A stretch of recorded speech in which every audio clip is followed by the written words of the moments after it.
Sosok Djamaluddin Malik anggota DPR RI kenakan kostum Ultraman jelang pelantikan, dulu kuli panggul di pasar. Djamaluddin Malik tampak mendatangi gedung DPR dengan kostum Ultraman berwarna biru dan abu-abu di gedung DPR Senayan Jakarta, Selasa, 1 Oktober 2024. Diketahui, Djamaluddin Malik merupakan anggota DPR RI terpilih periode 2024 hingga 2029 dari Dapil 2 Jateng asal Kabupaten Jepara. Rupanya, kostum Ultraman yang dikenakannya itu menjadi ciri khas Djamaluddin Malik selama masa kampanye. Dari kostum itu juga Djamaluddin Malik akhirnya mendapatkan suara cukup banyak yakni 62.000 lebih suara. Djamaluddin Malik diketahui berdomisili di Desa Tunggul Pandean Kecamatan Alumsari Kabupaten Jepara.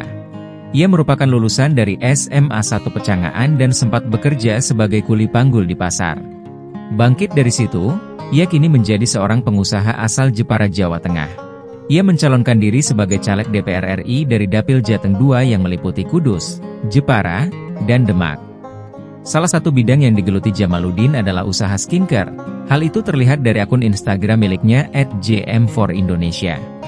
Djamaluddin Malik lahir di Jepara pada 1 Mei 1989 sebagai anak pertama. Ia menceritakan sudah mencari uang sendiri sejak kelas 4 SD dengan cara membantu kakeknya menulis nota dan jualan. Dirinya juga punya koleksi 2 mobil Rubicon warna hitam dan kuning yang kerap digunakan untuk menunjang kampanye.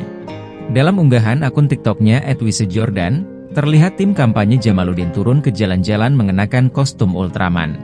Tim ses Djamaluddin juga kerap membagikan kaos. Kaos itu diletakkan di bawah tiang listrik dan tempat tak terlihat lain. Selain itu, dirinya juga anggota dari Harley Davidson Club Indonesia. Saat mendatangi gedung DPR dengan kostum Ultraman, lampu terlihat menyala dari kostum Djamaluddin. Namun Djamaluddin bakal mencopot kostum nyelenehnya itu di ruang pelantikan. Adapun Djamaluddin beralasan sebagai anggota DPR, ia ingin membasmi kejahatan seperti yang dilakukan oleh Ultraman. Djamaluddin menuturkan, kostum Ultraman itu memang menjadi ciri khasnya ketika berkampanye sebagai calon anggota DPR. Oleh sebab itu, ia enggan menanggalkan ciri khasnya itu meski ia rela apabila diminta untuk melepaskan kostum Ultraman.